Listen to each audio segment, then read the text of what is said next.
So if you feel like your portrait photography shoots are starting to look a little bit like everybody else's, looking a little bit generic, then this video is probably going to be the one for you. So in this video, I'm going to cover a bunch of tips that I see people missing out on all the time.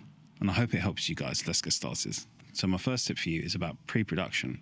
It's about planning the shoot in the first place and how you can get an idea together that actually kind of makes sense. I think one of the problems that we have as photographers is that we've got such a sort of inner world going on with all of the influences we have, all the ideas of what we want to create in the future. We can sort of imagine what we want to do, that we kind of think that it's obvious to everybody else that they're just going to be able to do what we want. But when you're working with someone, you need to be able to communicate that properly to them, what it is that you're trying to do, so they can get on board with it. You need to think that they don't know anything about what it is that you're trying to do. So the way I do it is I go onto Pinterest and I search on there, start typing in different search terms until I start finding what I want. Once I've found what I want, what Pinterest will do is it will link a whole load of other images that are similar in style. And I'll start looking through these and I'll create a mood board of about 10 to 15 images. Not more than that, because you don't need more than that. But those 10 to 15 images will then represent what it is I want to achieve within my shoot. Or at least it's going to be a close approximation, because remember, when we put those images together, that's going to be the work of lots of other photographers. So our pictures are obviously going to look different, but a mood board should be there to impart your ideas to the other person. So when we're talking to our subject, we can send them this mood board and they should be able to look at it and understand immediately, because using words is just not the way to do this kind of thing. If you start talking to someone and trying to explain it to them, they'll have their own imagination of what it is that you want, but a bunch of pictures just tells them everything they need to know straight away.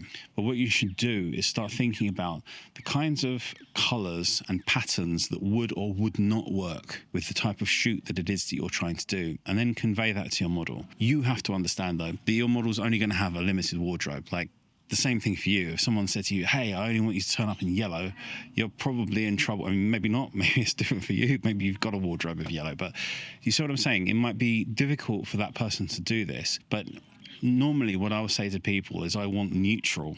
I want sort of, earthy tones, also with patterns. It has to fit, like certain floral patterns might work.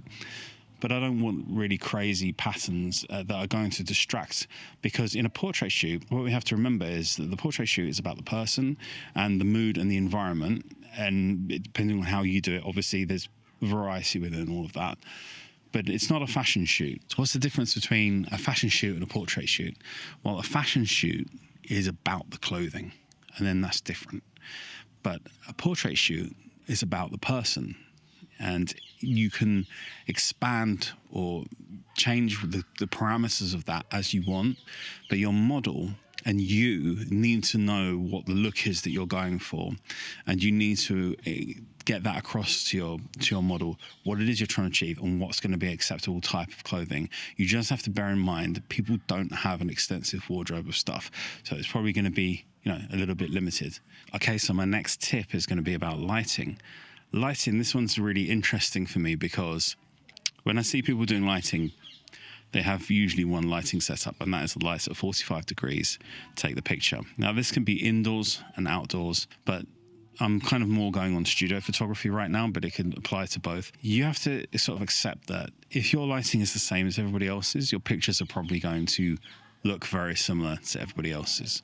What you want to start doing is being able to experiment around that and try new things out. And this isn't always the case of trying to find the lighting diagram or, look at somebody else's work and guess what their lighting is, although you can do all of those things and they're perfectly valid. One of the really interesting things to do is get your standard shot. And once you've got that, just think, right, what happens if I put the light over there and try it? And then what happens if I put the light over here and try it? And try different angles and see what you actually get, because it's only through this experimentation that we start to find different ways of lighting things.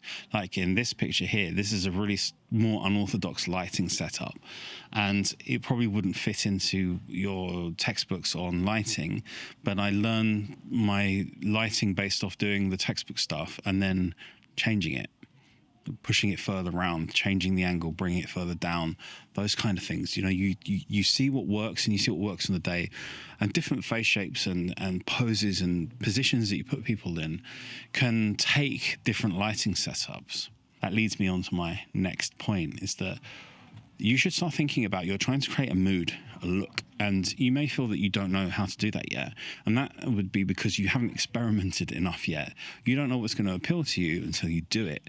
So by changing these different lighting setups and trying to create these different moods, and then achieve something that's maybe a bit different to what was in the board, but this experimentation will teach you something new. So it may be that you have to keep going backwards and forwards to your light. And if you're going to do something like that, just say to your model, you've got this series of shots with this outfit, for example, and then say, I'm just going to experiment with lighting. I've got a few ideas that I want to try. I don't know if they're going to work, but I'd like to see. But for this outfit, I've got the shots we need. Now I want to try and see if I can do something a little bit different. So I'm going to just go backwards and forwards to the light a bit. But you're doing a great job. Don't worry. I just want to try out some different lighting ideas that I've got. And most people are going to be fine with that because, you know, trying out different ideas, that's a good thing. You might get something different. You might get something that really stands out and becomes more exceptional by doing that. If you like the look of my work that I'm showing you in these photos, I have an editing course on studio photography. The link is in the description down below. It will teach you how I edit my pictures, and it will help you get to a point where you can create different looks of your own in your own work. Now, the next tip that I have for you is actually kind of linked to the editing. It's also linked to the outfit choices that you make, and it's also going to be linked to the type of backgrounds that you select, whether it's indoors or outdoors. And that is to think of a color palette. You might want to look at the pictures you've picked on Pinterest and then start thinking, what are the colors in here? This is where I want to move the pictures towards, because I noticed that people that are, let's say, more beginner in portrait photography. Let me give you an example from outdoor portrait photography. They'll just let the green go like a traffic light color green. They'll let the sky just go any shade of blue. Doesn't matter, because that's grass and that's sky and that's how they came out in the camera. And they don't think about it. They don't think about desaturating some of these tones. And you need to start thinking about how certain colors that you have in the picture can be too strong or too harsh, and they can take away from the model. You know, when I said before about having a model who's got like a fluorescent green dress or something like that, well, you don't want your grass to look like that, or be sort of a neon green yellow color where it's really standing out so strongly. It's one of the most common issues I see with portrait photographers' work, especially for the outdoors, is that they're just not aware of the colors and they're not controlling the colors that are in their picture. But you can pick different colors as well that will go with your model's skin tone or the clothing that they're wearing, or you may go for different textures and walls or whatever it is that you want to use as a background. But try to think clearly about whether this fits the picture or not. For instance, a strongly red brick wall might not be a great idea. This is a hell of a statement when you use something like that. So you have to think about, is this a good background for what I'm trying to achieve?